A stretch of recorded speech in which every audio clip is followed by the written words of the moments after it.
हमरे दुआरे एक निमिया के पेड़वा हरे बहनी कुलनी में कौड़ी होय। हमरे दुआरे एक निमिया के पेड़वा हरे बहनी कुलनी में कौड़ी होय।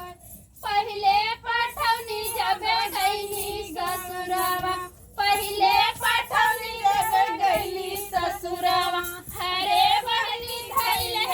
सासू के गोड़ हरे बहनी धैलनी सासू के गोड़।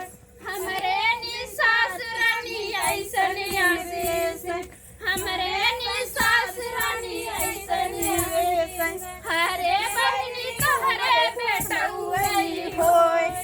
हरे बहनी तोहरे बेटौई होय। हमरे दुआरे कनिया के पेड़वा हमरे दुआरे एक निमिया के पेड़वा हरे बहनी कुलनी में कौड़ी होय। हरे बहनी कुलनी में कौड़ी होय। दूसरी पठौनी जब गईली ससुरवा दूसरी पठौनी जब गईली ससुरवा हरे बहनी धैलनी जेठनी के गोड़ हरे बहनी धैलनी जेठनी के गोड़।